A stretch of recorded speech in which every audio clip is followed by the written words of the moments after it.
하나님 말씀 보도록 하겠습니다. 마태복음 8장 1절부터 4절까지의 말씀입니다. 마태복음 8장 1절부터 4절까지의 말씀, 저와 여러분이 한 절씩 교독하고 마지막 절은 합독하도록 하겠습니다. 교독합니다. 예수께서 산에서 내려오시니 수많은 무리가 따르니라. 한 나병 환자가 나와 절하며 이르되 주여 원하시면 저를 깨끗하게 하실 수 있나이다 하거늘 예수께서 손을 내밀어 그에게 대시며 이르시되 내가 원하노니 깨끗함을 받으라 하시니 즉시 그의 나병이 깨끗하여진지라. 예수께서 이르시되 삼가 아무에게도 이르지 말고 다만 가서 제사장에게 내 몸을 보이고 모세가 명한 예물을 드려 그들에게 입증하라 하시니라. 아멘. 우리 주변에 있는 분들에게 이렇게 한번 인사하도록 하겠습니다. 당신 때문에 행복한 주일입니다. 네, 우리 근처에 앉아 있는 것만으로도 행복을 줄 수 있는 은혜가 우리 교회 안에 충만하기를 간절히 소망합니다. 네, 오늘은 마태복음 66번째 강의 시간입니다. 8장 1절부터 4절까지의 말씀을 가지고 원하시면 원하노니 라는 제목으로 하나님 말씀 증거하도록 하겠습니다. 이 마태복음이 갖고 있는 구도는 정확하게 출애굽기와 쌍벽을 이루고 있는 것들을 보게 됩니다. 그래서 출애굽기의 구조를 분석하면 그 출애굽기의 구조와 이 마태복음의 진행의 구조가 거의 대동소이한 것을 보게 됩니다. 왜냐하면 이 마태복음 자체가 유대인들에게 쓴 편지이기 때문입니다. 기본적으로. 그래서 마태복음은 구약을 제대로 이해하고 있는 사람들에게 이 본문을 그대로 읽어내면 예수가 약속되어진 메시아다라고 하는 것을 확신 있게 믿을 수 있는 내용들을 기록해 놓았습니다. 그러한 과정 속에서 여러분이 잘 아시는 것처럼 이 마태복음에 저희가 상당히 오랜 기간을 투자해서 배웠던 이 산상수훈은 모세가 시내산에 올라가서 율법을 받았던 그 구도와 아주 동일한 구도이기 때문에 예수님께서 그곳에서 가르치신 이후에 내려오시는 그 장면과 또 이 출애굽기에 송아지 금송아지 숭배를 내려와서 보고 있는 이 모세의 장면은 이렇게 포개지는 장면입니다. 그래서 이 내용들을 정확히 이해하시면 이 나병 환자가 고침받는 의미가 무엇인지를 우리는 조금 더 깊게 이해할 수 있는 내용들이 있다라고 하는 것입니다. 오늘은 그 이해를 통해서 정말 우리도 역시 이 산에서 내려오신 예수님께서 저와 여러분을 어떻게 고치시고 치유하시는 하나님이신지를 다시 한번 경험하고 또 은혜를 누리는 귀한 시간 되시기를 소망합니다. 자, 먼저 성경은 이렇게 얘기합니다. 우리 7장 28절 29절 보시면 예수께서 이 말씀을 마치심에 무리들이 그의 가르치심에 놀라니 이는 그 가르치시는 것이 권위 있는 자와 같고 그들의 서기관들과 같지 아니함일러라 라고 얘기했어요. 자, 그러니까 예수님께서는 이 구약에 선포되어진 율법을 이 시내산에서 선포되어진 율법을 산상수훈, 그러니까 예수님이 설교하신 그 산에서 재해석을 하시는 장면으로 나타납니다. 그래서 이 재해석이라는 것이 전혀 다른 해석이다가 아니라 원래 율법 안에 숨어져 있던 참뜻이 무엇인가를 이야기해 주는 거예요. 여러분, 그래서 우리가 살펴보았지만 출애굽기 20장에 나타나고 있는 1, 2, 3, 4, 5계명까지는 그 계명에 대한 해설이 되어 있습니다. 그죠? 그런데 6, 7, 8, 9, 10계명은 해설이 되어 있지 않고요. 그냥 계명의 조항만이 기록되어 있는 것들을 보게 됩니다. 그런데 예수님께서 이 산상수훈을 전하시면서 이 6, 7, 8, 9, 10의 계명을 재해석해 주시면서 그 참된 의미가 무엇인지를 이야기합니다. 대표적인 게 뭐였어요? 살인하지 말라 하였으나 얘기하죠. 그런데 우리가 알고 있는 살인은 누군가의 생명을 앗아가는 일이잖아요. 그런데 예수님은 어떻게 해석해 주죠? 그것을 형제를 미워하는 자마다 이미 살인한 자다라고 얘기했죠. 간음하지 말라고 했지만 여자를 보고 음욕을 품은 자마다 이미 간음한 자다라는 이 이야기를 통하여서 진짜 율법이 우리에게 어떻게 적용되는가를 이야기하셨습니다. 그래서 그 이야기들을 듣고 그 행함의 기준이 무엇인지를 우리가 쭉 배웠잖아요. 그죠? 나무에서 나오는 열매와 그리고 또 반석 위에 지은 집, 모래 위에 지은 집, 이게 어떤 차이가 있는지를 공부했단 말이에요. 이 내용을 그때 들었던 이스라엘 백성들은 그 내용을 들으면서 어떻게 느꼈냐면 예수님의 가르치심이 권위가 있었다라는 거예요. 권위. 여러분, 이게 굉장히 중요합니다. 하나님의 말씀이 권위가 있다라고 하는 것은 너무나 중요한 사실이에요. 여러분, 저는 개인적으로 목사라는 직분이나 목사라는 인격에 권위가 있다라고 생각하지는 않습니다. 마찬가지예요. 이 땅에 살아가는 모든 백성들 가운데 우리가 뭐 정부의 조직도 있고 뭐 대통령도 있고 지도자도 있고 다 있지만 그 사람 자체가 권위가 있는 건 사실 아니에요. 그것은 어떤 의미냐면 우리 인간은 다 거기서 그런 사람들입니다. 여러분 그래서 요새 보시면 뭐 장관을 세우고 뭐 세우고 이렇게 하면서 청문회 같은 거 하잖아요. 청문회 같은 거 하면 여러분 그분들의 인격이 우리보다 훨씬 뛰어나다라고 얘기할 수 있을까요? 저는 없다고 생각해요. 마찬가지예요. 저와 여러분이 그 자리에 앉는다면 우리는 똑같은 평가와 그 비평의 칼날에 살아남을 수 없는 난도질되는 너덜너덜해지는 상태가 될 수밖에 없는 존재라는 거예요. 그래서 인간에게는 그런 권위라는 것이 존재하지 않습니다. 그럼 권위는 어떻게 존재하는 것인가? 다른 게 아니에요. 하나님께서 어떤 사람에게 하나님의 말씀을 주시면 그 말씀 자체가 권위가 되는 겁니다. 그래서 저는 개인의 위치와 지위로는 권위가 없는 자이지만 하나님의 말씀을 선포하고 있는 설교자이기 때문에 갖는 권위가 있는 거예요. 그럼 마찬가지예요. 우리 뭐 교회에서 봉사하고 헌신하는 모든 것에도 마찬가지입니다. 우리는 인간으로서의 권위를 존중하는 게 아니에요. 교회는 하나님께서 부여하신 사명과 그 직분에 맞는 역할 때문에 갖는 권위가 있는 것이지 그 사람 자체가 권위가 있는 게 아니라는 거예요. 그런데 오직 예수 그리스도만은 그분 존재 자체로 권위가 있는 분입니다.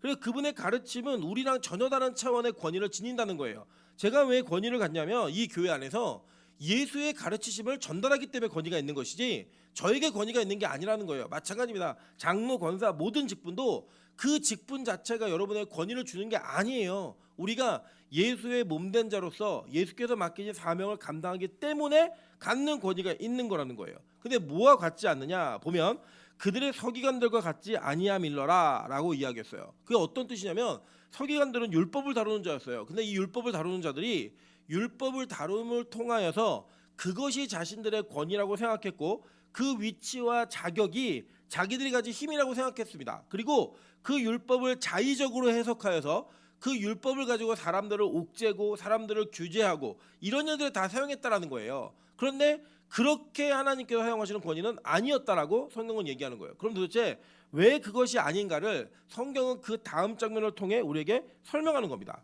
자, 8장 1절에 보면 이렇게 얘기하죠. 예수께서 산에서 내려오시니 수많은 무리가 따르니라 라고 얘기했어요. 자, 이 장면이 우리가 아까 출애굽기에 모세가 시내에서 내려온 장면과 겹쳐진다고 얘기했죠. 자, 근데 겹칠 때 그 모세가 내려올 때 무슨 일이 있었나 한번 보도록 할게요. 출애굽기 32장 15절부터 19절입니다. 모세가 돌이켜 산에서 내려오는데 두 증거판이 그의 손에 있고 그 판의 양면 이쪽 저쪽에 글자가 있으니 그 판은 하나님이 만드신 것이요 글자는 하나님이 쓰셔서 판에 새기신 것이더라. 여호수아가 백성들의 요란한 소리를 듣고 모세에게 말하되 진중에서 싸우는 소리가 나나이다. 모세가 이르되 이는 승령과도 아니요 패하여 부르짖는 소리도 아니라 내가 듣기에는 노래하는 소리로다 하고 진에 가까이 이르러 그 송아지와 그 춤추는 것들을 보고 크게 노하여 손에서 그 판들을 산 아래로 던져 깨뜨리니라 라고 이야기했어요. 자, 이 장면은 어떤 장면이냐면 내려왔는데 우상숭배자들이 우상숭배를 하고 있었다는 거예요. 여러분들 그 우상숭배 대상이 뭐였냐면 아시다시피 금송아지였고 그 금송아지는 어떻게 명명되었냐면 이가 너희를 애굽에서 인도해낸 신이다 라고 얘기한 거예요. 여러분 우리가 출애굽기 배우신 분들은 기억나시죠? 이 금송아지는 하나님과 다른 신이 아니고요. 인간의 욕망이 하나님으로 표현된 구현되어진 하나의 이미지 상징이었습니다. 그러니까 그들은 하나님을 안 섬긴 적은 없어요. 근데 하나님을 자신들이 원하는 방식에 자신들이 원하는 모형으로 만들어낸 거예요. 그게 뭐였다고요? 송아지였습니다. 왜 송아지였을까요? 애굽의 문화는 그 송아지가 신들의 교통수단이었고 신들이 타고 다니는 짐승이었기 때문에 그 위에다 하나님을 태워버린 거예요. 그러니까 그들은 하나님이라는 존재를 부정하거나 부인한 적은 없습니다. 심지어는 이 애굽에서 고생하던 430년 동안에 노예 생활을 하던 이 이스라엘 백성들은요, 모세와 아론이 하나님이 너희를 건지려고 왔어, 내가 대리자로 온 거 했을 때 하나님께 영광을 돌렸어요. 하나님의 이름은 몰랐지만 하나님이 어떤 존재인지를 알았다고요. 존재가 있다라고 하는 것 자체는. 우리 현대교회 백성들이 다 그런 거 아닙니까? 하나님을 알고 있고 예수를 믿는다고 이야기하는데 우리가 구하는 것들, 우리가 원하는 것들을 이루어내고 성취하는 것이 그것이 결국 하나님이다라는 그런 생각을 갖고 있는 거예요. 어제도 제가 어떤 형제랑 대화를 하다 보니까 뭐라고 얘기냐면 자기에게는 돈이 하나님이었대요. 돈이. 그 돈이 하나님이었는데 빛가서 공교회 설교를 듣다 보니까 자기 자신이 얼마나 잘못되었고 그것이 바뀌어야 되는지를 알게 됐다라는 거예요. 여러분 그런 고백들이 나타나는 게 뭐냐? 실제로 교회에서 그동안 하나님이 돈이다라고 하는 등식을 우리는 알게 모르게 가르친 겁니다. 그래서 복 받은 자 그러면 돈 많이 버는 사람 이렇게 이해했고요. 복을 받아야 된다라고 하는 그 욕망 속에 돈이라고 하는 가치, 재정적 경제적 가치가 항상 투영되어 있었기 때문에 우리는 그것 자체가 하나님이라고 여긴 거예요. 여러분 기억나시죠? 부자가 하나님 나라에 가는 것이 낙타가 바늘게 들어가는 것이 쉬우니라 이 얘기했을 때 사람들 깜짝 놀라잖아요. 왜 놀랐을까요? 그 당시에도 부자는 하나님 복 받은 사람이라고 생각했기 때문이에요. 여러분 근데 성경이 그렇게 얘기하는 거예요? 여러분 그런 식으로 평가하면 예수님의 제자들은 다 복도 못 받고 비참하게 십자가에 달려 죽고 거꾸로 매달려 죽고 기름에 튀겨 죽고 창에 찔려 죽고 도끼에 목이 잘려 죽고 이런 일들을 다 경험했던 사람들이에요. 복 받았어요, 못 받았어요? 우리 기준으로 못 받은 사람들이라니까요. 그런데 성경은 그 사람들이 무슨 사람들이에요? 가장 복 받은 사람들이라고 이야기하더라는 거예요. 여러분 그런 관점으로 지금 이 이스라엘 백성들은 태초부터 아담과 하와의 피를 이어받은 그 공동체, 즉 이 땅에 존재하는 불완전한 교회들은 다 자기들의 욕망을 위해 하나님을 저버리고 하나님을 배신하고 하나님을 대항하는 그런 모습으로 나타나더라는 거예요. 성경은 그렇게 우상숭배하던 자들의 모습과 지금 신약의 누구의 모습을 같이 병행시키고 있냐? 바로 문둥병자, 즉 나병환자의 이야기를 하고 있다라는 것입니다. 여러분 이 문둥병자라고 옛날 성경에 기록되고 지금은 이제 나병환자로 바뀌었는데 이 문둥병이라고 하는 단어 자체가 예전에 이제 우리가 지금 알고 있는 한센병은 아닙니다. 이 시대는 그런 병이 존재하지 않았어요. 그리고 이때 그러면 나병환자, 뭐 문둥병자라고 써 있는 내용은 어떤 내용이냐? 그냥 포괄적으로 이해해서 피부병이라고 이해하시면 돼요. 그러니까 피부병 환자가 있는데 이 피부병 환자들이 일어났던 그리고 이 피부병 환자들이 있었던 일들이 무엇인지를 구약은 어떤 관점으로 이 피부병을 해석하나 한번 보도록 할게요. 신명기 28장 15절부터 19절, 27절, 35절 보겠습니다.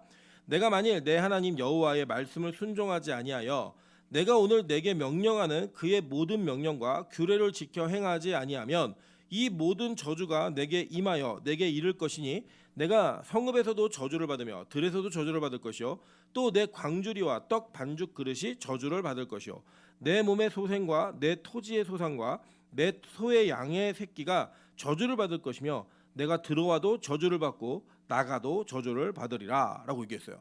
자, 하나님이 저주라는 대상들이 있는데 그 대상들이 어떤 대상들이 저주를 받는데요?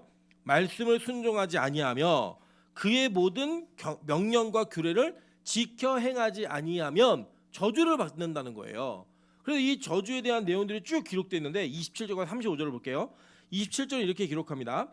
여호와께서 애굽의 종기와 치질과 괴혈병과 피부병으로 너를 치시리니 내가 치유받지 못할 것이며 라고 얘기해요. 그죠? 자, 35절 볼게요. 다 같이 한번 읽어보겠습니다. 시작. 다리를 쳐서 고치지 못할 심한 종기를 생기게 하여 발바닥에서부터 정수리까지 이르게 하시리라. 자, 여기 보니까 고치지 못할 심한 종기를 생기게 하여 발바닥에서 정수리까지 이르게 하시니라 이렇게 얘기해요. 자, 이제 이걸 읽으시고 지금 우리 공동체에서 예를 들어 누가 피부병에 걸렸다. 그걸 저주받은 거예요? 아니에요. 그렇게 이해하시면 안 돼요. 구약에서는 하나님의 저주의 상징으로서 이 병들을 사용하고 있는 거고 이 병들이 우리의 육체로 드러나지만 실제 내면 세계에 영적으로 적용을 하면 이런 죄악의 문제가 우리 영혼에 깃들어 있다라는 거예요. 고치지 못할 병, 티가 나는 병들이 있다라는 거예요. 한번 계속 볼게요. 신약과 구약에 이 나병 환자들이 등장을 해요. 그래서 이 나병 환자들이 어떤 사람들인가 한번 보도록 하겠습니다. 먼저 민수기 12장 1절과 2절, 8절부터 10절 보겠습니다. 모세가 구스 여자를 취하였더니 그 구스 여자를 취하였으므로 미리암과 아론이 모세를 비방하니라. 그들이 이르되 여호와께서 모세와만 말씀하셨느냐 우리와도 말씀하지 아니하셨느냐 하매 여호와께서 이 말을 들으셨더라라고 얘기합니다.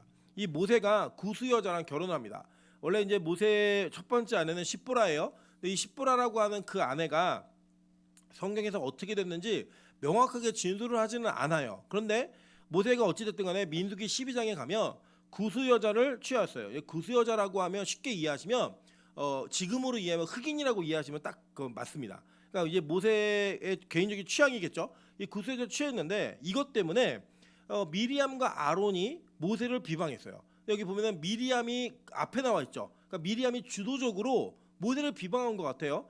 그래서 이 비방을 했는데 이 비방하면서 한 말이 뭐냐면 여호와께서 모세하고만 말씀하시지 않았어. 나한테도 말씀하셨고 아론한테도 말씀하셨다. 그래서 우리가 모세의 잘못을 말할 수 있어라고 얘기하는 거예요.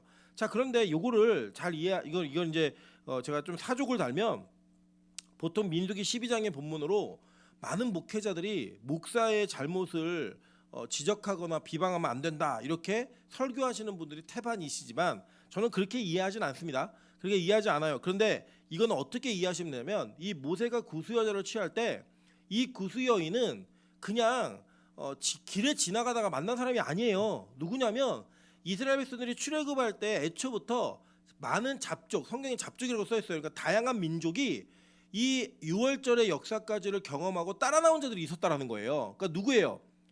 그러니까 예수를 믿는 공동체들이에요. 이 공동체인데 이 공동체 안에서 모세가 구수여인과 사랑에 빠져서 결혼을 한 거예요. 그랬더니 이거는 율법적으로 잘못된 내용은 아니에요. 그럼에도 불구하고 이 미리암과 아론이 이것을 빌미로 모세를 비방했다라는 거예요. 그리고 그 비방하는 가운데 그냥 그 잘못만을 이야기하는 게 아니라 어떤 것들을 얘기하냐면 잘못도 아니지만 야 우리도 응답받아. 모세만 응답받는 줄 알아? 이렇게 얘기했다라는 거예요. 그래서 이것을 하나님께서 이 말을 들으셨어요. 들으시고 이것을 어떻게 하시는가 볼게요.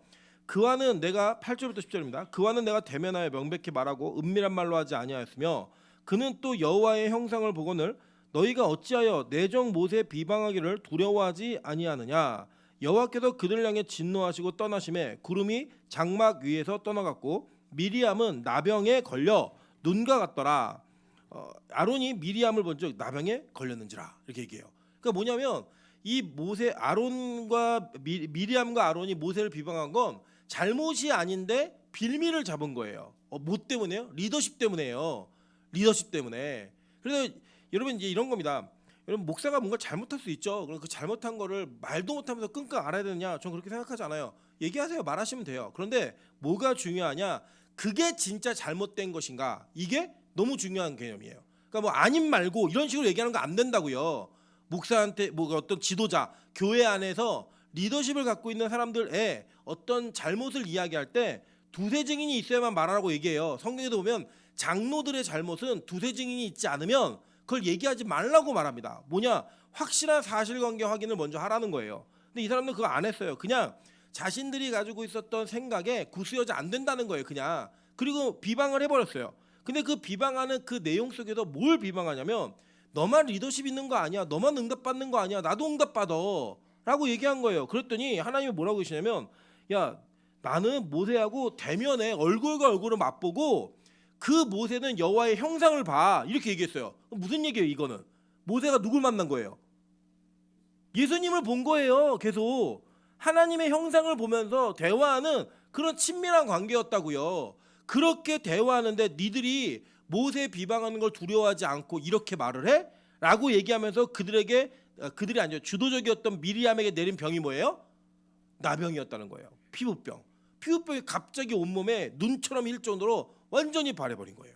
그러니까 뭐냐? 하나님을 대적하고 하나님에 대한 그 반항심이 있는 자들에게 이 병이 임한다라고 성경은 예시로 보여주고 있는 거예요. 자 볼게요.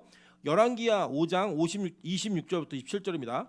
엘리사가 이르되 한 사람이 수레에서 내려 너를 맞이할 때에 내 마음이 함께 가지 아니하였느냐. 지금이 어찌 은을 받으며 옷을 받으며 감남원이나 포도원이나 양이나 소나 남종이나 여종을 받을 때이냐. 그러므로 나아만의 나병이 내게 들어 내 자손에게 미쳐 영원토록 이르리라 하니 게하시가 그 앞에서 물러나오매 나병이 발하여 눈같이 되었더라 라고 얘기해요.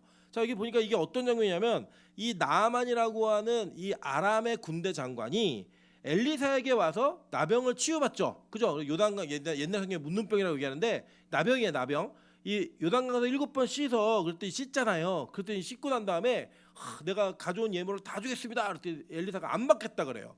그랬더니 게하시가 너무 아까웠던 거예요. 이 사환이었던 게하시가. 그래서 게하시가 엘리사 몰래 막 쫓아나가가지고 우리 선생님이 이러이러한 물건을 좀 달래요 라고 얘기해서 그 물건을 가지고 와서 숨깁니다. 이 숨긴 이후에 엘리사가 뭐라고 얘기하냐면 너 그거 받은 것 때문에 나만의 나병이 내게 들어서 내 자손에게 미쳐 영원토록 이르리라 라고 얘기해버린 거예요. 그러니까 이 게하시에게 나아만의 나병이 옮겨간 거예요. 여러분 잘 보세요. 이렇게 얘기한 내용은 어떤 내용이냐면 지금 이 게하시는 물질에 대한 탐욕이 있었어요. 그죠? 그 탐욕 때문에 하나님께서 아무것도 받지 말고 정직하게 이 병만을 치유하라고 얘기했던 그 장면 속에서 그는 이 땅의 물질에 욕심을 냈다고요. 그 욕심 때문에 그에게 나병이 발했고 그것이 내 자손에게 영원히 갈 것이다라고 얘기했단 말이에요. 그래서 여러분 이게 단지 몸에 나타난 피부병만을 얘기하는 게 아니라 우리 영혼에 우리 마음에 이러한 육신에 대한 물질에 대한 탐욕이 생기면 그것 자체가 나병이라고 하는 표현으로 우리에게 주어지는 거예요. 고치지 못하는 안 고쳐지는 그런 병이 된다고 얘기하는 겁니다. 잘 볼게요. 또 하나 보겠습니다. 역대하 26장 16절부터 20절입니다. 그가 강성하여짐에 그의 마음이 교만하여 악을 행하여 그의 하나님 여호와께 범죄하되 곧 여호와의 성전에 들어가서 향단에 분향하려 한지라. 제사장 아사랴가 여호와의 용맹한 제사장 80명을 데리고 그의 뒤를 따라 들어가서 우시야 왕 곁에 서서 그에게 이르되 우시야여 여호와께 분향하는 일은 왕이 할 바가 아니요 오직 분향하기 위하여 구별함을 받은 아론의 자손 제사장들이 할 바이니 성소에서 나가소서. 왕이 범죄하였으니 하나님 여호와에게서 영광을 얻지 못하리이다. 우시야가 손으로 향로를 잡고 분향하려 하다가 화를 내니 그가 제사장에게 화를 낼 때에 여호와의 전 안 향단 곁 제사장들 앞에서 그의 이마에 나병이 생긴지라. 대제사장 아사랴와 모든 제사장이 왕의 이마에 나병이 생겼음을 보고 성전에서 급히 쫓아내고 여호와께서 치심으로 왕도 속히 나가니라 라고 얘기해요. 자, 이 우시야라는 왕이 있었는데 여러분 잘 보시면 하나님께서 왕들 가운데 유일하게 제사를 허락한 왕이 있었어요. 제사의 집례를. 그게 누구였죠?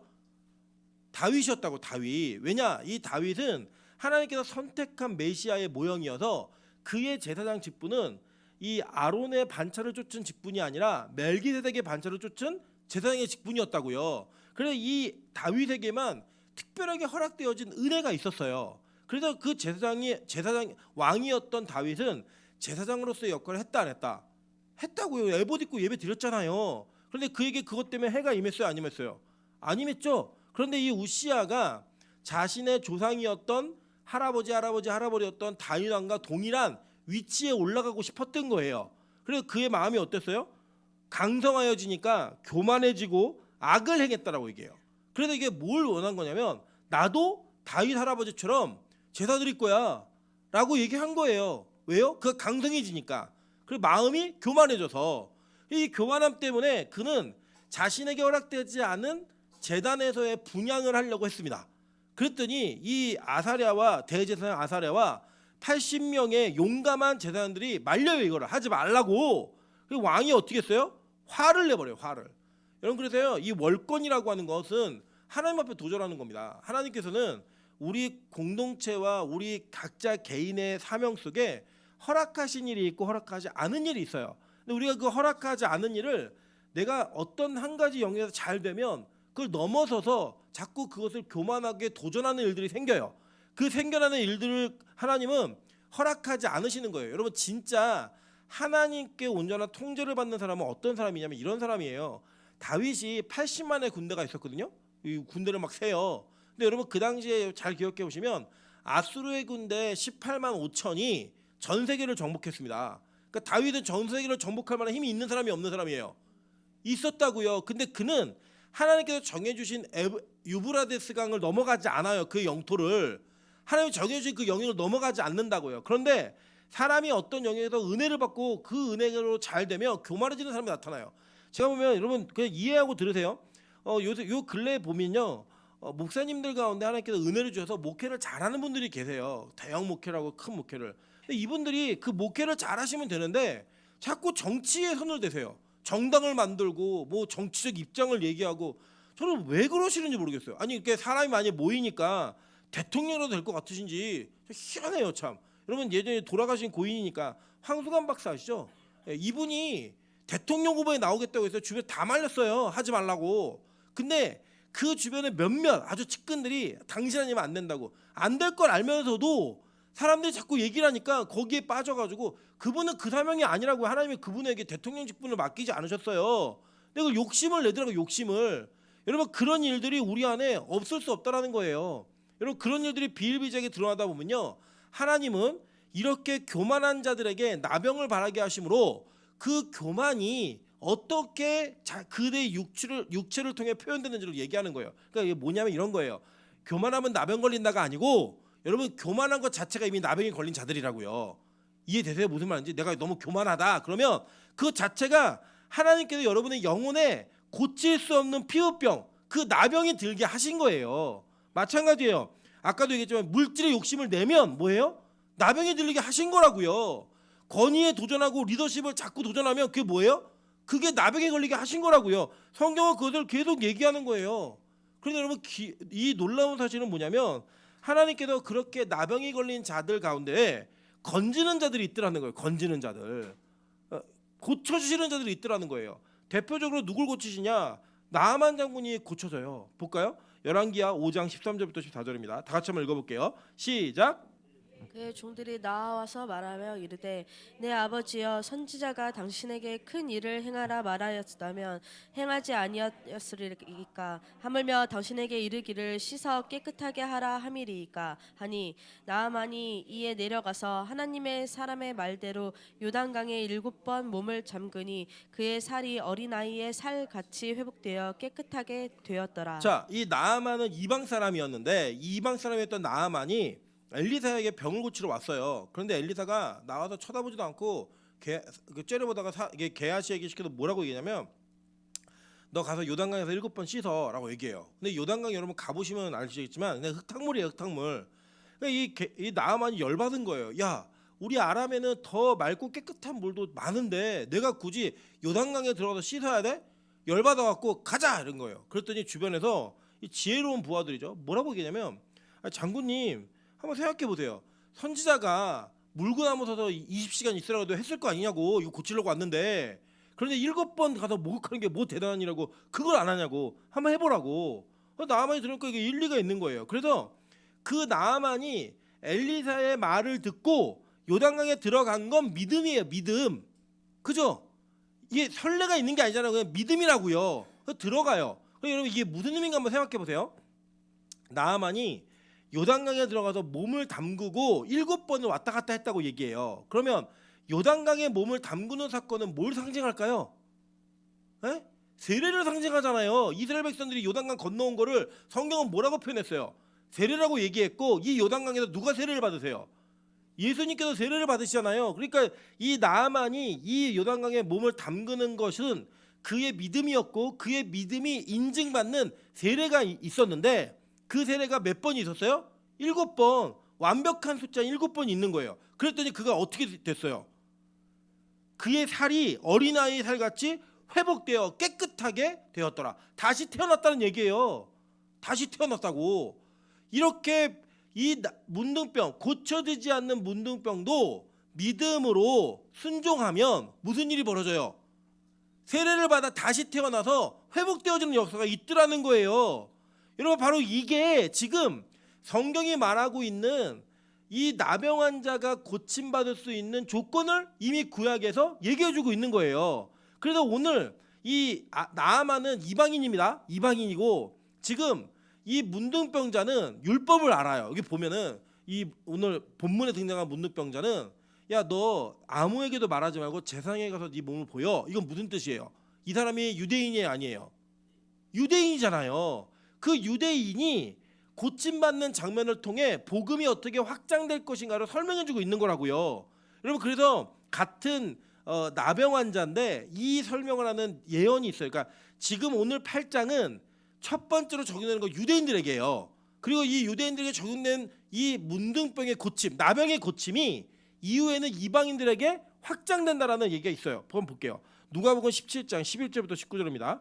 예수께서 예루살렘으로 가실 때에 사마리아와 갈릴리 사이로 지나가시다가 한 마을에 들어가시니 나병 환자 10명이 예수를 만나 멀리 서서 소리 높여 이르되 예수 선생님이여 우리를 불쌍히 여기소서 하거늘 보시고 이르시되 가서 제사장들에게 너희 몸을 보이라 하셨더니 그들이 가다가 깨끗함을 받은지라. 그 중에 한 사람이 자기가 나은 것을 보고 큰 소리로 하나님께 영광을 돌리며 돌아와 예수의 발 앞에 엎드려 감사하니 그는 사마리아 사람이라.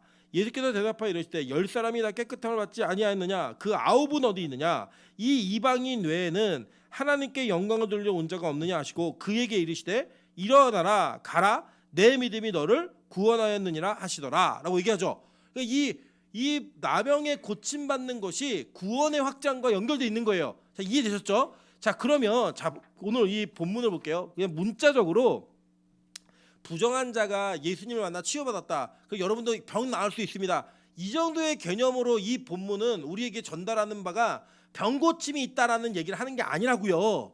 이 내용은 여러분 지금 우리가 이 말씀을 그냥 적용하려면 맨날 교회 피부병 환자들 와야 되나요? 아니잖아요. 피부병에 걸리시면 여러분 그냥 병원을 가세요. 일단 그렇게 맞다고요. 그건 그 얘기하는 게 아니라 우리의 부정함의 상태가 무엇이었는지를 보여주는 거예요. 시내산에서 율법을 받고 내려오는 모세가 우상숭배하는 백성들을 보았죠. 그들이 병 걸린 자들이었다고요. 우상숭배라는 병. 근데 그 병의 결과가 뭐예요? 피부병으로 드러났잖아요. 구약에는. 그래서 구약의 피부병 환자들을 계속 등장시키면서 그들의 마음 상태와 영적 상태가 어땠는지를 얘기해 주는 거예요. 그래서 우리는 뭐다? 우리가 나병 환자인 거예요. 아까 얘기했던 돈에 대한 욕심, 그죠? 권위에 대한 도전, 그죠? 그리고 우리가 월권하는 행위, 이게 다 우리 안에 있다 없다? 있다고요. 그 저와 여러분이 그 우상 숭배하는 자들이어서 우리는 다 영적 나병 환자들이에요. 이 영적 나병 환자들, 즉 구약 시대에 부정함의 상태가 있는 사람들은 어떻게 해야 되는지 한번 볼게요. 레위기 13장 45절부터 46절입니다. 나병 환자는 옷을 찢고 머리를 풀며 윗 입술을 가리고 외치기를 부정하다 부정하다 할 것이요 병이 있는 날 동안은 늘 부정할 것이라 그가 부정한즉 혼자 살되 진영 밖에서 살지니라 라고 얘기해요. 그러니까 부정한 자가 뭐냐면 이스라엘 진영 밖에서 살라는 거예요. 그리고 어떻게 살아야 되냐? 머리를 풀어 헤치고 옷을 찢고, 그러니까 막 찢어진 바지 입고 다니는 애들은 이게 문제가 있는 애들이에요. 다 옷을 찢고 다니면서 뭐 하는 거예요? 윗 입술을 가리고 나는 부정하다 부정하다 외쳐야 되는 거예요. 왜요? 누군가 내 근처에 못 오게 하려고. 자기 자신이 어떤 존재인지를 드러내야 된다고요. 이게 율법이었어요. 부정한 자들의. 그래 이 나병 환자들은 자신들이 공동체 안으로 들어와 살 수가 없습니다. 그 근처에서 그 진을 보고 사는 거예요. 그러니까 나도 저기 들어가고 싶은데 못 들어가는 거예요. 그냥. 이게 얼마나 큰 형벌인지 아세요? 여러분 잘 아시겠지만 유대인들은 광야 생활을 했죠. 율법이 주어질 때 광야에서 진 밖으로 나갔다는 건 어떤 의미일까요? 구름 기둥과 불 기둥의 보호를 받지 못하는 거예요. 그는 성막이라고 하는 은혜의 장소로 나아갈 수 있다 없다? 없는 자가 된 거예요. 여러분 이게 정착해서도 마찬가지예요. 이스라엘은 하나님께서 자신들에게 주신 영적 기업에 땅이 있었어요. 그죠? 그 땅이 교회라고요. 교회의 상징. 그 땅으로부터 축출되는 거예요. 너 나가. 이 공동체 안에 살 수 없는 존재야. 그리고 그가 나가서 누가 근처에 오기만 하면 뭐 해야 돼요? 나는 부정하다 나는 부정하다 이렇게 외쳐야 된다고요. 그렇게 외쳐야 됐던 존재 그게 누구냐? 저와 여러분인 거예요. 여러분 이게 뭐냐? 이 부정함은 옮아요. 어떻게 옮냐면요. 보세요. 레위기 15장 2절부터 7절입니다. 이스라엘 자손에게 말하 이르라 누구든지 그의 몸에 유출병이 있으면 그 유출병으로 말미암아 부정한 자라. 7절입니다. 유출병이 있는 자의 몸에 접촉하는 자는 그의 옷을 빨고 물로 몸을 씻을 것이며 저녁까지 부정하리라. 그러니까 부정한 자와 접촉을 하게 되면 어떤 일이 벌어지는 거예요? 같이 부정한 자가 되는 거예요. 그래서 죄가 옮겨지지 않도록 분리시켜 버리는 거예요. 이게. 이 분리되어진 그 상황 속에서 그들이 가지고 있는 부정함이 누군가에게 옮기지 않도록 성경은 철저하게 그걸 고려시켜 놓는 거예요. 그게 구약의 율법의 내용이라고요. 한번 볼까요? 성경에는 부정함이라고 하는 여러 가지 목록들이 있어요. 뭐 예를 들면 여자의 월경 중에도 부정하다고 얘기하고 출산 이후에도 일정 기간 동안 부정했어요. 근데 그 부정함 속에 대표적인 거 하나가 뭐냐면 시체에 손을 대는 거예요. 민수기 19장 11절과 22절입니다. 사람의 시체를 만진 자는 이래 동안 부정하리니 이거예요. 왜 시체를 만지게 부정할까요? 시체는 죽음의 상징이잖아요. 죽음. 그 죽음에 손댄 자들, 그 사망과 접촉한 자들은 다 부정한 자라는 거예요. 그래서 이 부정함이 어떻게 되냐 보세요. 22절. 부정한 자가 만진 것은 무엇이든지 부정할 것이며 그것을 만지는 자도 저녁까지 부정하리라. 이거예요. 그러니까 부정한 시체를 만진 자가 부정한 걸 뭔가 만지면 다 부정해진다는 거예요. 그게. 그리고 그거를 나는 이제 안 만지고 있는데 다른 사람이 그걸 만지면 그 사람도 부정해지는 거예요. 여러분 쉽게 얘기하면 그냥 코로나 이해하시면 돼요. 근데 우리 코로나 때 우리 어땠어요? 막 누가 코로나 하면서 같이 밥 먹었다 이러면 우리 어떤 일이 벌어져요? 큰일 났다. 나도 이제 옮았네. 그죠? 그리고 그 옮은 사람이 또 누군가를 만나면 옮잖아요. 그런데 여러분 초기에 코로나에 막 우리가 처음 들어왔을 때 이 사람이 몇 명을 만났나 막 동선 파악해가지고 막 1번 접촉자, 2번 접촉자, 뭐 13번 접촉자 찾은 거 기억나시죠? 그거 왜 그래요? 다 접한 사람들 어떻게 되는 건데요? 부정해지는 자들이었다고요. 그걸 격리했던 그 모습이었기 때문에 부정한 것은 만지지 말라가 율법이었어요. 그죠? 그게 모습이었다고요. 그래서 여러분 구약의 율법대로 우리를 적용하면요. 죄인들은 교회 공동체 안에서 예배 드리면 돼요? 안 돼요? 안 돼요. 죄인들과 접촉하면 돼요? 안 돼요? 안 된다고요. 근데 이거는 철저하게 구약적인 관점으로 보는 거예요. 이 신약에서 예수님이 이걸 완전히 바꿔버리시는 거예요. 자, 오늘 보시면 나병 자가 이 많은 무리가 산에서 내려올 때에 나와서 절을 하면서 이야기합니다. 여러분 이게 놀라운 사실이에요. 보시면 뭐냐면 원래 나병 환자는 율법에 따지면 어떻게 해야 돼요? 머리를 풀어헤치고 옷을 찢고 그죠? 입을 막고 나는 부정하다 얘기해서 사람들이 피해가게 해야 된다고요. 그런데 이 나병 환자는 아마도 우리가 예측하기에 아주 오랜 시간 동안 이 병이 안 난 거예요. 이 병이 아주 오랜 시간 동안 있었기 때문에 그는 내가 차라리 오늘 돌에 맞아 죽더라도 원래 이게 그 부정 환자가 안 나가면 돌로 쳐 죽이라 그랬어요. 안 나가면 내가 돌로 쳐 죽이라 그랬던 그 율법에 의해서 내가 오늘 죽더라도 이 병을 고치든지 죽든지 하겠다. 그래서 누구한테 나가는 거예요? 많은 무리가 내려오고 있는데 예수께 나가는 거예요. 그래서 뭐라고 말하냐면 원하시면 저를 깨끗하게 할 수 있습니다 라고 얘기하니까요. 예수님이 그에게 뭘 하셨어요? 3절 예수께서 손을 내밀어 그에게 대시며 라고 얘기한다고요. 자, 율법에 의하면 손을 대면 돼요? 안 돼요? 안 된다고요. 그런데 예수님은 그에게 손을 대셨어요. 그러면 율법에 의하면 누가 부정해지는 거예요? 예수가 부정해지는 자가 되는 거라고요. 근데 예수님은 율법을 어떻게 하시는 분이에요? 완성시키시는 분이잖아요. 그죠? 예수님 말씀하셨잖아요. 율법을 완성시키는 분이라고. 그러니까 예수님이 이 율법을 완성하시기 위해 구약의 율법에 사람끼리 만지며 서로 부정해지는 그것을 예수가 손을 댐으로 말미암아 부정한 것이 정결해지는 그 은혜를 경험하게 하시기 위해 실제적으로 부정한 것에 손을 대시는 거예요. 예수님은 의도적으로 신약시대에 이 땅에 오셔서 공생애를 사시면서 구약율법에 손대지 말라고 했던 것들을 손을 대십니다. 한번 볼까요? 마가복음 5장 25절부터 30절 그리고 34절입니다. 12회를 혈루증으로 알아온 한 여자가 있어 많은 의사에게 많은 괴로움을 받았고 가진 것도 다 허비하였을 때 아무 효염도 없고 도리어 더 중하여졌던 차에 예수의 소문을 듣고 무리 가운데 끼어 뒤로 와서 그의 옷에 손을 대니 이는 내가 그의 옷에만 손을 대어도 구원을 받으리라 생각함일러라 라고 얘기해요. 자, 이 여자가 예수님의 옷자락에 손을 대면 구약 율법에 의하면 예수님의 옷이 어떻게 되는 거예요?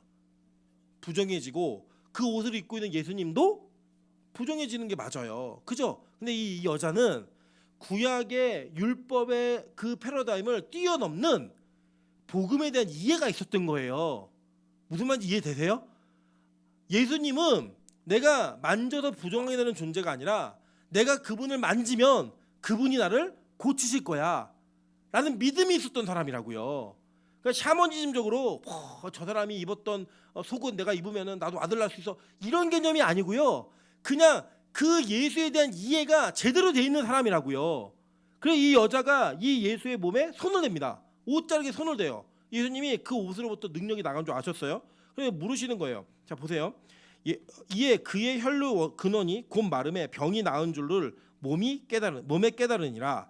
예수께서 그 능력이 자기에게서 나간 줄을 곧 스스로 아시고 무리 가운데 돌이켜 말씀하시되 누가 내 옷에 손을 대었느냐 하시니. 그죠?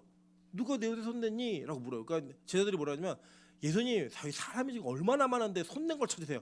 떠밀다가 밀려서 이렇게 다인 거겠죠. 근데 아니야, 손 댔어. 여자가 두려워하는 마음으로 나타납니다.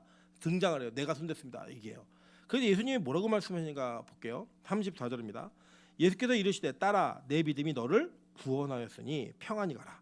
내 병에서 놓여 건강할지어다. 라고 얘기했다고요. 그러니까 그의 그 믿음이 뭘 이뤄낸 거예요? 구원을 이뤄냈다고요. 병고침이 그의 목표가 아니었고 그의 목표는 병고침이었지만 하나님이 그를 향한 목표는 구원이었어요. 그러니까 그에게 믿음 있는 행위를 하게 하신 거예요. 그 당시에 그 율법의 패러다임을 완전 바꿔버리는 내가 손대면 저 사람이 부정해지겠지 이게 아니라 내가 손대면 내가 정결하게 되겠지 이거였다고요. 여러분 그 뒤에요. 이 사건 뒤에 바로 이어서 예수님이 회당장의 딸을 살리려고 회당장의 딸의 집에 가십니다. 근데 가는 도중에 일이 벌어진 거거든요. 회당장이 막 실갱이를 벌이고 있을 때 이 회당장의 좀이 하나 와갖고 뭐라고 했냐면 예수님 이제 괴롭히지 마세요. 딸이 죽었습니다. 얘기해요. 그때 예수님이요 가자 그러고 가요. 가갖고 예수님이 아이가 잔다 그럴 때 하나님 막 비웃어요. 뭐지? 왜 얘 죽었는데? 예수님이요 그 아이를 만나자 이렇게 시체를 만나고 이렇게 얘기하세요.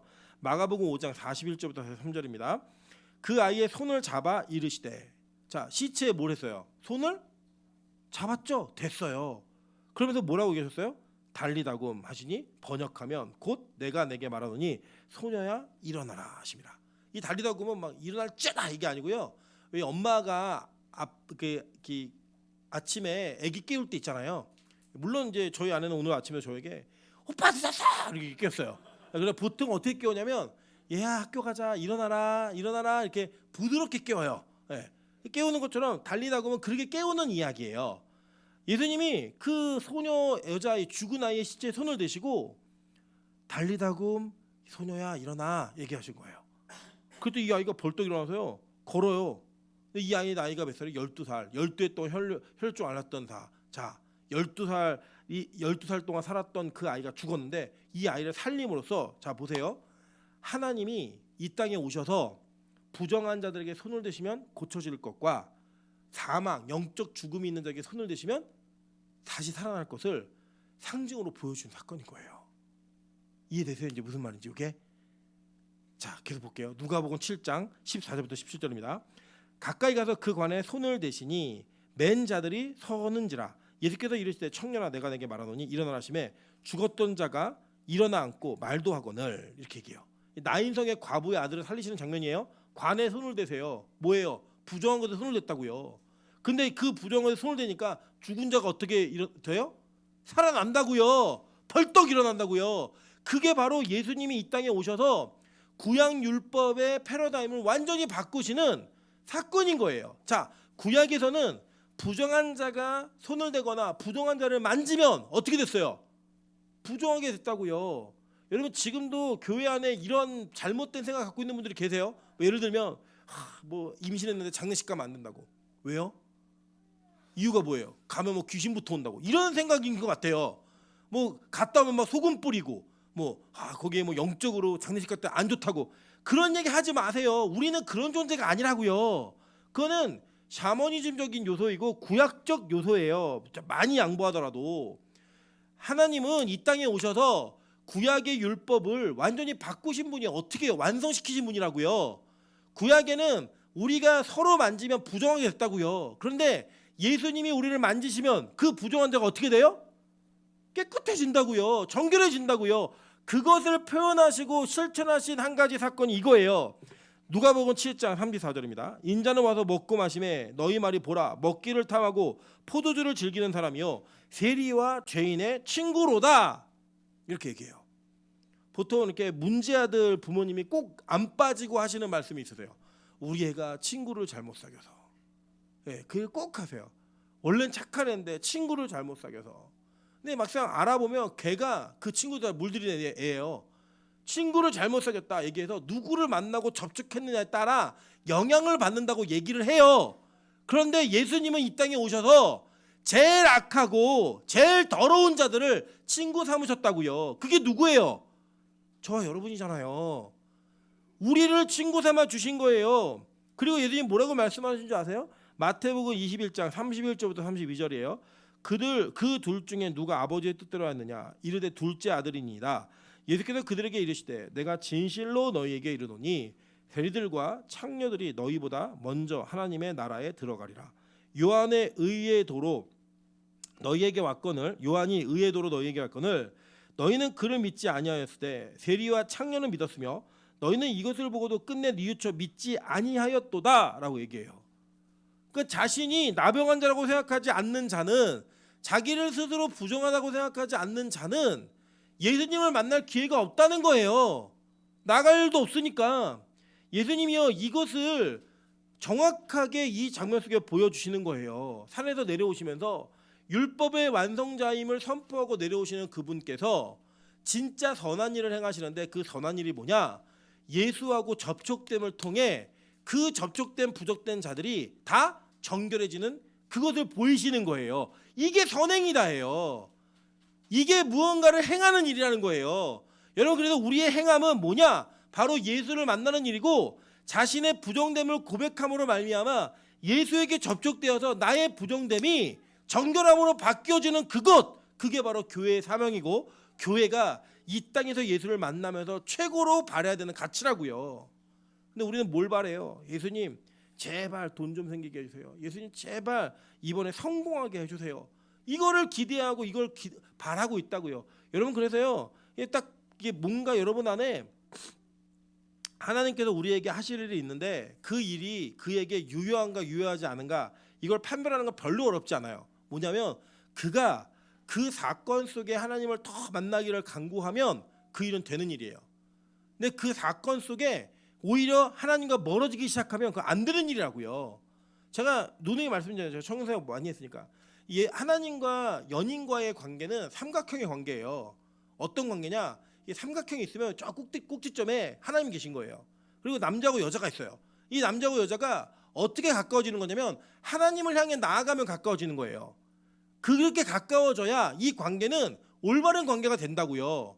그런데 이 남자 여자가 만나가지고 자기들끼리 가까워지고 있잖아요. 하나님과 안 가까워지고 올바른 관계가 아니에요. 이게 마찬가지예요. 여러분, 사업을 하면서, 공부를 하면서, 직장 생활을 하면서 여러분의 그 바빠짐이 하나님과의 교제권으로 더 들어가게 만든다. 그럼 이게 뭐예요? 하나님 복이라고요. 근데 그게 안 된다. 이게 뭐예요? 하나님 복이 아닌 거예요. 여러분, 저와 여러분은요 이 땅에서 직업을 갖고 살아야 되는 분이에요. 그죠? 그리고 안 믿는 사람 만나요, 안 만나요? 만난다고요. 구약 율법으로 따지면 여러분, 안 믿는 회사 오너가 있는 직장에 가면 돼요, 안 돼요? 안 돼요. 구약 율법으로 따지면 안 믿는 자들과 함께 식사하면 돼요, 안 돼요? 안 된다고요. 근데 신약은 뭐예요? 내가 예수가 내 안에 계셔서 부정된 내가 정결하게 됐잖아요. 그 정결한 내가 만나는 자들마다 어떤 일이 벌어져야 되는 거예요? 정결함으로 바뀌어야 되는 일이 벌어지는 거예요. 그렇게 하나님과의 교제가 이루어져야 된다고요. 그래서 여러분의 연애도, 사업도, 공부도, 뭐 여러 가지 일어나는 모든 과정에 있어서 여러분이 하는 모든 일들이 다 누구와의 관계성을 전제로 해야 돼요? 하나님과의 접촉의 관계를 전제로 해야 된다는 거예요. 그게 이루어지지 않고 바쁘다? 그게 저주라고요. 복이 아니라. 성경은 그것을 우리에게 누누이 얘기하는 거예요. 계속. 결국 그분이 우리의 사망되어진 그 상태, 죽음의 상태에 손을 대시면 어떤 일이 벌어져요? 다시 사는 역사가 일어나는 거예요. 여러분, 예수님이 그 일을 행하시면서 뭘 얘기하시냐? 너 네 몸의 병을 가서 보여라고 얘기해요. 제사장에게. 율법으로 인증을 받으라는 거예요. 그래서 여러분, 예수님이 율법 파괴자가 아니라 율법의 완성자예요. 그 뭘 보는 거냐면 물을 거 아니에요. 제사장이. 너 이거 어떻게 났니? 물을 거 아니에요. 이게 뭐냐면 보세요. 레위기 14장 1절부터 4절 한번 읽어볼게요. 시작. 규례는 이러하니 곧 그 사람을 제사장에게로 데려갈 것이요 제사장은 진영에서 나가 진찰할지니 그 환자에게 있던 나병 환부가 나았으면 제사장은 그 정결함을 받을 자를 위하여 명령하여 살아있는 정결한 새 2마리와 백양과 홍색실과 우슬초를 가져오게 하고. 자, 시간이 좀 이게 일찍 끝내려는 마음이 있어가지고 시간이 없어서 이 율법의 과정을 간단히 설명드릴게요. 이렇게 하면 어떻게 되냐면 이제 부정한 자가 가면은 나 났어요 병이. 그러면 이제 제사장이 데리고 나가고 진찰을 해요. 진짜 났으면 그 난 사람에게 이제 새 2마리를 준비하라 그래요. 이 새 2마리, 한 마리는 질그릇에서 흐르는 물에 죽여요. 그리고 이 나머지 살아있는 새는 날려보내요. 그리고 이것을 통해서 그 백향목과 홍색과 우슬초를 가지고 이 사람 몸에다가 피를 찍어요. 예, 그러니까 귓볼, 이게 오른손 엄지손가락, 엄지발가락 찍어가지고 그의 몸 전체가 깨끗하게 됐으면 얘기하는데, 이 사람은 이 의식을 행할 때 온몸에 있는 털을 다 밀고 이 옷 갈아입고 목욕해요. 그리고 일주일을 보내요. 그 일주일 뒤에도 깨끗해요. 그러면 이 8일째 되는 날 양을 잡아요. 양을 잡고 염소를 잡고 의식이 있어요. 하고 난 다음에 다시 머리를 밀고 몸을 깨끗하게 목욕하고 정결수에서 목욕을 하고 자신이 얼마나 깨끗했는지를 선언받은 이후에야 완전한 정결함이 선포되는 거예요. 이게 율법이 가졌던 이 과정이에요. 그 과정에서 제사장이 물었을 거 아니에요. 너 이거 어떻게 났니? 뭐 누가 고쳤어? 누구라고 얘기했을까요? 예수님이 고쳐줬습니다. 얘기했겠죠, 그죠? 그러니까 그 당시에 이 부정함, 나병이 낫고 고쳐지는 일을 누굴 통해 하시겠다는 거예요? 예수를 통해 하시겠다는 거예요. 그러면서 율법이 말하고 있는 거룩함을 완벽하게 이루는 그 일이 예수를 통해 이루어지겠다는 거예요. 이해되세요? 그러니까 우리가 율법을 우리가 지키는 게 아니라고요. 누가 지키시는 거예요? 예수님이 그걸 모든 걸 완수해 내시면서 그 율법의 대가를 치러 내시면서 부정한 저와 여러분을 깨끗하게 만드시는 거예요. 그 선언이 이루어지는 거예요. 그리고 여기 보시면요, 아주 재밌는 장면이 나와요. 뭐냐면 이 나병 환자가 이렇게 얘기합니다. 예수님 원하시면 저를 깨끗하게 하실 수 있습니다 라고 얘기를 해요. 그 예수님이 그 얘기를 들으시고 손을 내밀면서 원하노니 이렇게 하세요. 그러면 병 낫는 건 누구에게 주권이 있는 거예요? 예수님에게 있는 거라고요. 예수님에게. 그러니까 우리의 구원과 우리의 고침받음과 우리의 모든 정결하게 변화되는 그 주도권은 누구에게 있는 거예요? 예수님에게 있는 거예요. 원하노니 1차원적으로 적용하면 병이 낫는 것도요, 누구의 소관이에요?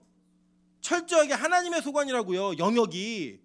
여러분, 대한민국의 한국교회 기도가 이 샤머니즘의 영향을 너무 많이 받아가지고 여러분이 뭔가 간절히 원하면서 열심히 기도하면 이루어진다고 생각을 해요.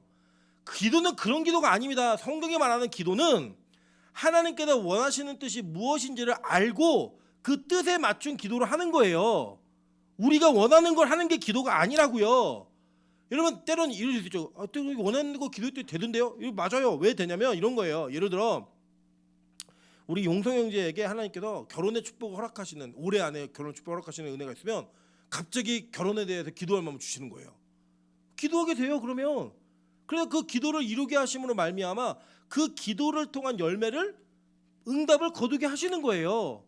그게 내가 하나님의 계획이 없는데 열심히 기도한다고 되는 게 아니라고요. 그래서 여러분, 아직 응답받지 못하는 기도가 있는 거예요.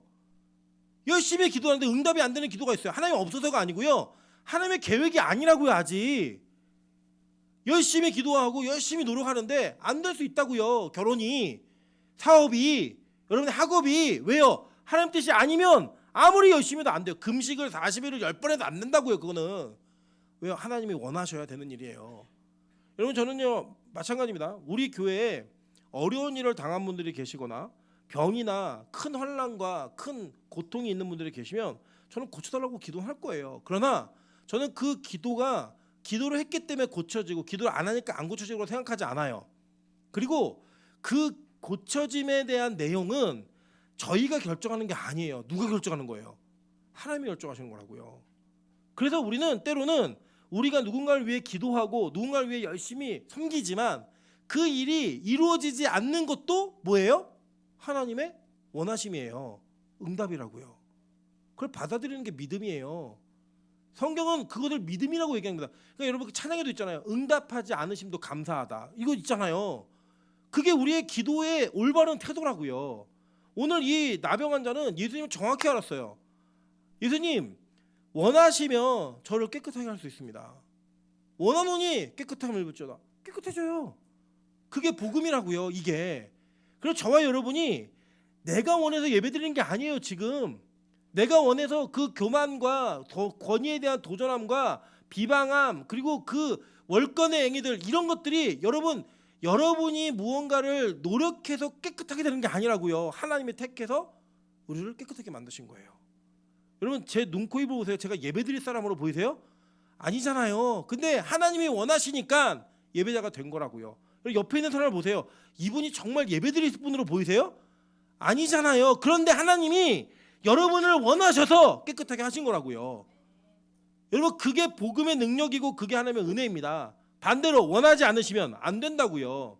마지막 이렇게 고침받는 자들, 그래 이 고통으로부터 자유하게 된 자들은 예수 그리스도의 원하심, 하나님의 계획 가운데 있는 사람에게만 유효한 은혜가 있는 거예요. 한번 볼까요?